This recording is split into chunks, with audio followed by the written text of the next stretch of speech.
Hello, my name's Akeisha and I'm the Equality, Diversity and Inclusion Development Lead. This is part 2 of the first episode in the Creative Community podcast series Your Voice, Your Story for Black History Month, where we're interviewing Black staff members and people we support to learn more about their culture, heritage, traditions and lives. In part 1, we spoke to Mawda, a training administrator at Creative Support, about her Libyan heritage and some of the traditions, values and norms she's grown up with.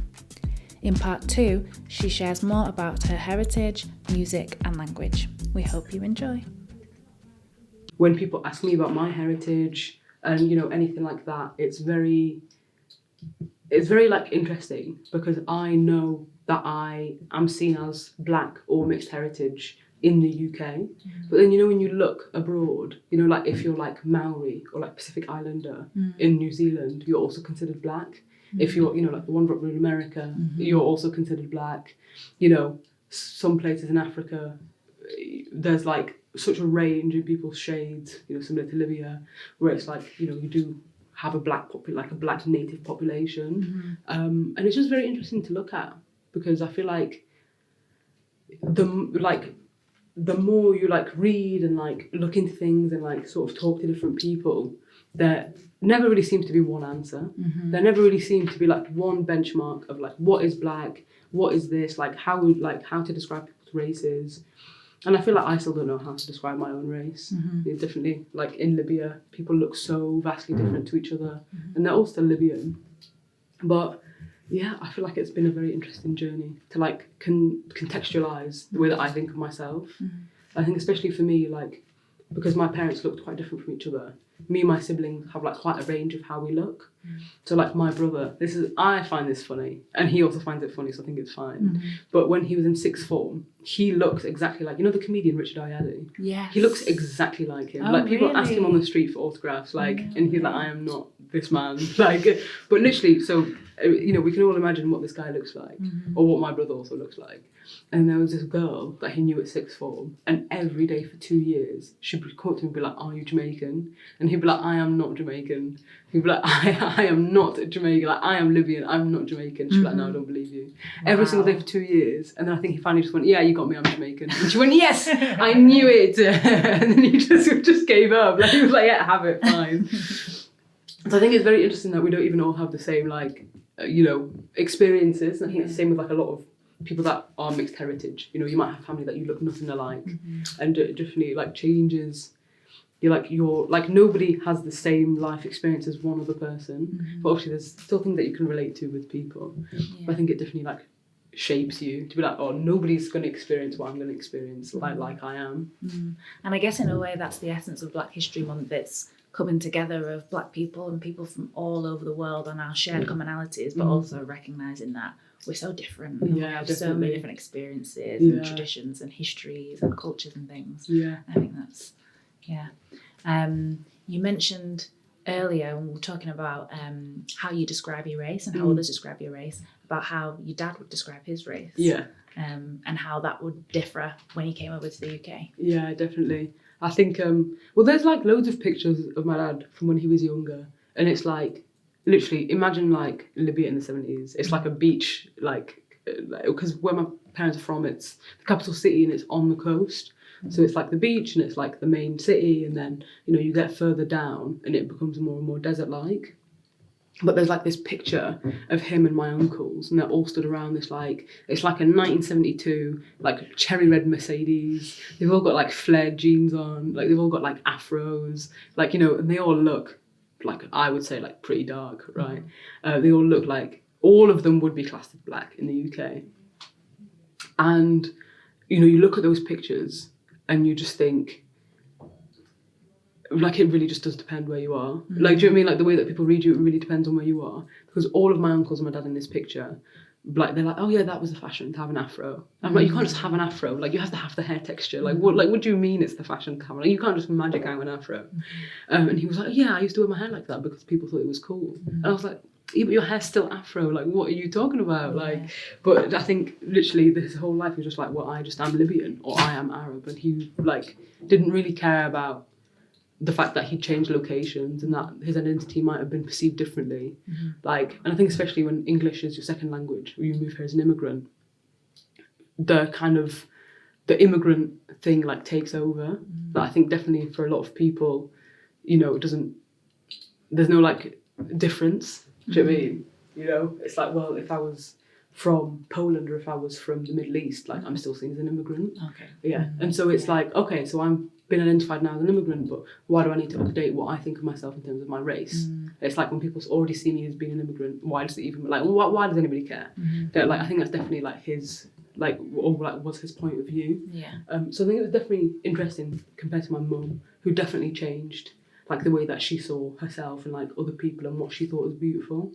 I think definitely when I was little, she used to always like sleek my hair into plaits, but now I wear it out and she really likes it. She really likes how it looks. She really likes, these are her words, she likes curvy body types. She's like, oh, they look so gorgeous. You look like a woman, things like that. But when I was younger, she was definitely like, oh, very slender, like that is pretty, you know, appreciating like darker skin tones now. Whereas before she was only ever exposed to like lighter skinned women being like seen as beautiful. So I think it's very interesting to see them like side by side. My dad just didn't care. He just doesn't care. It's not his problem. Mum's like, oh no, I see this, like it's like a different world, like things like that. And so yeah, I think that really shapes like how you think of yourself as well. Yeah, and it speaks to the messages that people all across the world internalise about what's beautiful and what's preferred and what's not beautiful. And something that you said about your mum's perspective made me think of colourism. Colourism is a challenge in Libya. And yeah, I would say it's definitely a challenge. I would say it's like, for me personally, I think it's one of the biggest like social challenges there. As a Muslim country, so any sort of like discrimination is like not seen as legitimate in Islam. So if you were to say that, you know, if you were somebody that was white and you were Muslim and you wanted to marry somebody that was black, that was Muslim, there is nothing stopping you because you are both Muslim. It's seen as completely legitimate. So there's a lot of colourism in Libya that people find very roundabout ways to enforce because you can't like legitimately be racist and be like a good Muslim. And so that's something that I definitely found interesting, seeing all the convoluted ways people go about being a bit racist. And it was just like an insane, like I found it so ironic. It's like you literally, your religion and the dominant religion of this country, like it reinforces the fact that racism is not all right. We're in such a diverse place in the world that has been able to result in such a range of people. And obviously it's got like a colonial history as well, but you know, there's such a range of people, but you're still going through all of these hoops to be like, no, I want a bride that's got white skin and black hair and that's straight and everything like that. And so I think it's just a very like challenging thing, you know. It does come from like colonialism, but it's definitely like reinforced these days in like an unhealthy way, I would say. Especially like as it's becoming a more global country, you know, people have the internet, people can see what's going on in the rest of in the world. You know, you can see the Beyoncés of the world and think that they're more beautiful than the Bridget Bardots. But I hope that I think in the future it will get better, and I think it'll be a better country for it. I agree. I hope so.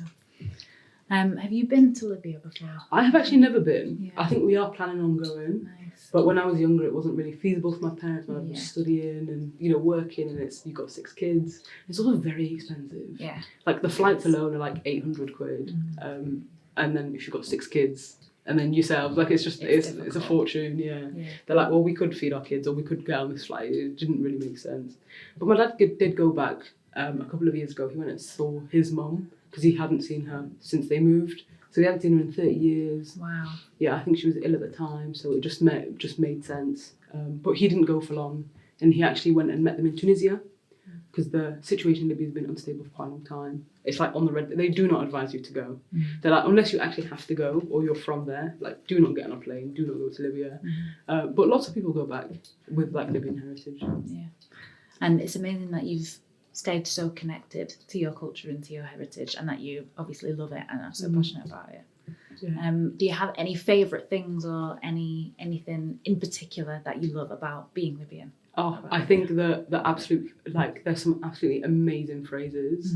So like in Libya, you speak Arabic, but the Arabic dialect they estimate it's between 40 and 65% Italian. So there's a lot of like, it's a lot of the loan Italian words are like very like practical words. So you know, things for like pavement, car parts, like you know, things like that. But Arabic as a language is like incredibly colourful. It itself is a root language similar to Latin, but it's like one of the oldest surviving root languages. So it's got, you know, like it's got like 100 words for love, and it's got like so many different ways to express yourself. It can be interpreted in like so many different ways. It's like a really, really rich language. But the absolute ways of insulting people are so funny.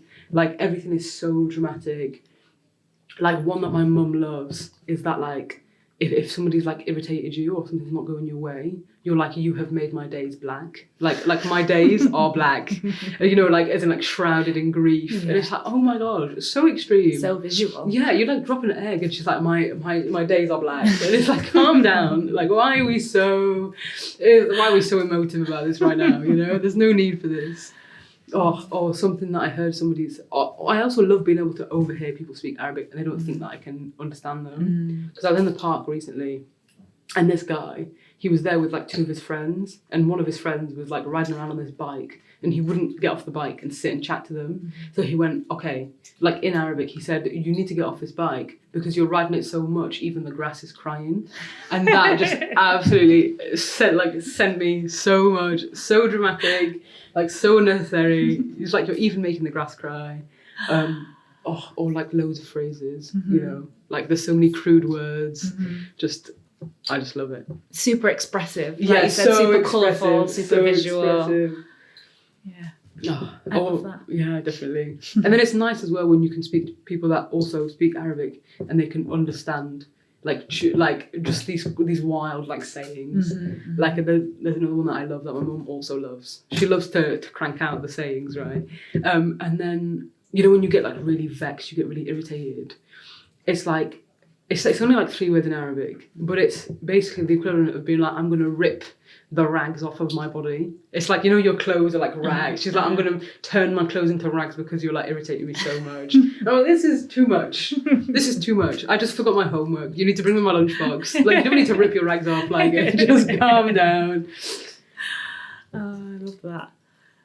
Is there anything else that you feel like you'd like to share about yourself or about Libyan culture that you've not had a chance to share? Yeah, I would definitely say so. This is something that I really enjoyed. But in the last, I think, 20 years, there's like a collective, and he basically goes around the Middle East, but specifically North Africa, and he uncovers old like jazz music, and he like re-releases it to the public. Wow. So there's loads of like, but he like contacts these musicians' families, and most of the time he like splits the profits with them. But the main overarching thing is that during the dictatorship in Libya, you couldn't release Western music. It was like you weren't allowed to do jazz music, reggae, like normally you wasn't allowed. And so lots of musicians had to flee, and a lot of them went to Egypt to release their music. And so in the last maybe 10 or 20 years, a lot of these musicians' music has been like rediscovered. And there's this one musician, he's Libyan, he's called Hamid El Shairi. It's Sheari, I think.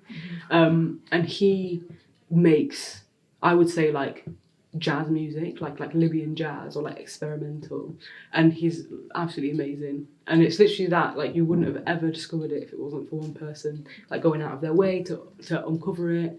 And I think it's literally become one of the most like, literally in the last 5 years, it's become one of the most famous like Arab songs. Really? Yeah, and it's a really beautiful song. There's like 2 of his songs that I love, but the most famous one is called Ayunha, which is like the feminine version for like eyes. So it's like a woman's eyes. Like you're talking about the eyes of a woman, and he's talking about how like you know, this woman's eyes that he's in love with, like he gets lost in them, like he gets lost in the ocean. And he talks about how he like sees the stars in them, and it's like the colour of the beach when you're on the shore, and it's, you know, like it's absolutely gorgeous. And I like went to this like Arab music night in London when I used to live in London, and it was all about like Arab jazz, and they played that song and everybody knew the words, and barely any like Libyan media or like music or culture is like exported out into the world. Like, you know, you have things like Afrobeats, like really put Nigeria and Ghana on the map. You have things like, you know, like reggae that like really put like, you know, Caribbean islands on the map. You even have things like, you know, like modern French rap from like diaspora, and like that's really popular and loads of people know about it, but barely anybody knows anything about like Libyan music, Libyan culture. But to like have so many people like singing along in the Arabic dialect that we speak and like know all the words, I like was unreal for me. Like it was so nice. How did that feel for you? Oh, I was like, all of these people know these words. I was like, oh yes.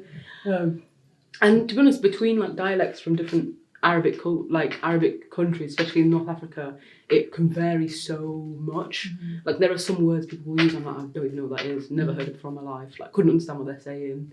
Like Morocco and Algeria are very heavily French, so they'll go between Arabic and then they'll just speak a whole sentence in French, then they'll go back to Arabic. I'm like, hold on a minute, I didn't understand what you just said, so can we just go back? And there's loads of things that I didn't even know were Italian words in that Arabic that I speak.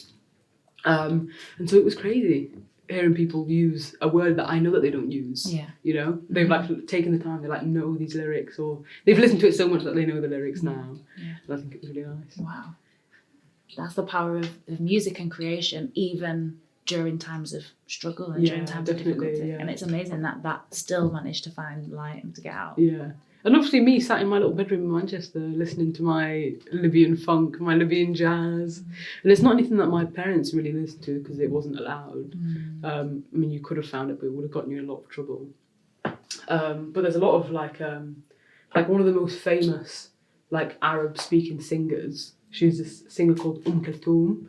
And they don't even know when she was born. She was born between 1899 and 1903. So she was in popularity in the 50s and 60s. And she, like, to this day, is still one of the most famous singers because she has such a rich voice. She's like the Billie Holiday of the Arab world, or like, you know, so like the Aretha Franklin of the Arab world. And so all of her recordings are literally sound like they've been recorded on like a tin can. Like, because it's literally from the 50s and 60s. Yeah. Like, she died, I think, maybe in the 60s or the 70s. But she's still the most amazing singer. My parents would always listen to that, and it's very like classic stuff. So I feel like for me to be able to listen to like more contemporary things and like discover them on my own, definitely felt like I was very connected.